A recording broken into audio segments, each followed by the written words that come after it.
দেশে রাজনৈতিক পট পরিবর্তনের পর থেকে সরকারি বেসরকারি বিভিন্ন ব্যাংকে নানামুখী অস্থিরতা বিরাজ করছে।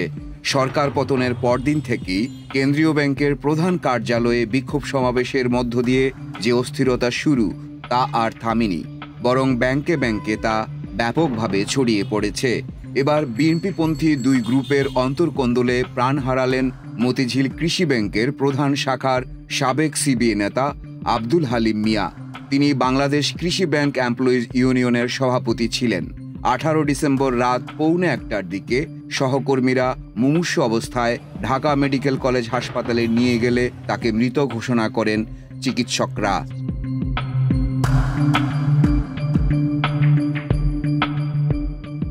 5 আগস্টের রাজনৈতিক পট পরিবর্তনের পর অন্যান্য ব্যাংকের মতো কৃষি ব্যাংক থেকে আওয়ামীপন্থী সিবিএ নেতাদের হটিয়ে দখল নেয় বিএনপিপন্থীরা।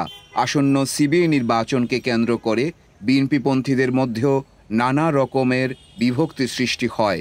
এরকম বিএনপিপন্থী দুটি গ্রুপের অন্তর্কন্দলের জেরেই সাবেক এই সিবিএ নেতা নিহত হয়েছেন বলে দাবি করেছেন তার ছেলে AZM ফয়সাল খান। তিনি বাংলাদেশ প্রতিদিনকে জানান, আমার বাবা হচ্ছে বাংলাদেশ কৃষি ব্যাংক ইউনিয়ন এমপ্লয়িজের মানে মতিঝিল ব্রাঞ্চের কেন্দ্রীয় কমিটির হচ্ছে সভাপতি নির্বাচিত। 2014 সালে ওই নির্বাচনের সময় উনি সভাপতি হয়েছিলেন, আর নাসিম উদ্দিন চৌধুরী হচ্ছে ওনার সেক্রেটারি ছিলেন।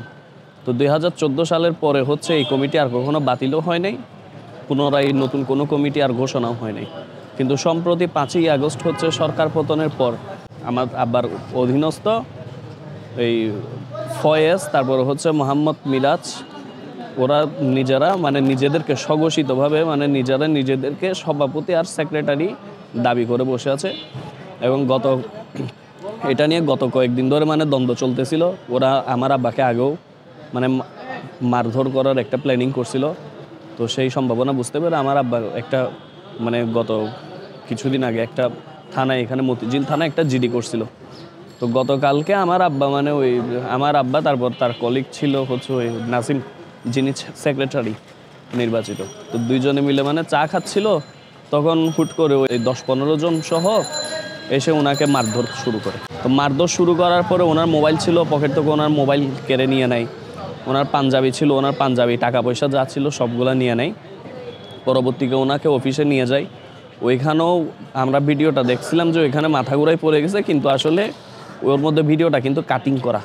আমি নিজে একজন গ্রাফিক্স ডিজাইনার, আমি নিজেও মানে ভিডিওটা দেখে বুঝতে পারছি এটাতে কাটিং করা একটা ভিডিও। তো এইখানের মধ্যে মাঝখানের মধ্যে নিশ্চয় ওরা আবার আমার আব্বাকে মারধর করছে। তা আমার আব্বার এখন মারা গেছে।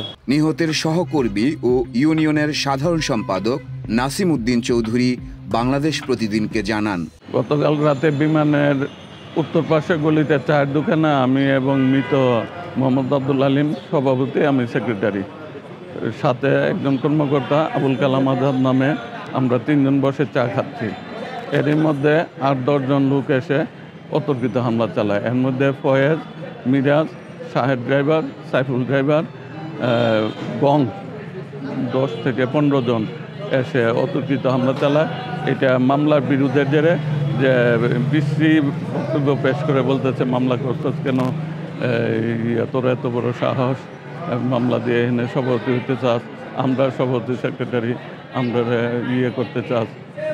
তারপরে উপর্যুপরি কিল ঘুষি দেশীয় অস্ত্র দিয়া আঘাত করছে। এই ঘটনায় মতিঝিল থানায় ফয়েজ ও মিরাজ সহ আরও কয়েকজনের বিরুদ্ধে জিডি করা হয়। জিডি নম্বর 335। হালিম তার পথ ফিরে পেতে লেবার কোর্টে মামলাও করেছিলেন। পুরো ঘটনাটা ওই যে মামলার প্রেক্ষিতে লেবার ডিরেক্টর কোর্টের 2 নম্বর আদালতে মামলা হওয়ার প্রেক্ষিতে ওখান থেকে রুল ইস্যু করছে যে কেন আপনাদের কমিটি বাতিল করা হবে না, অবৈধ ঘোষণা করা হবে না।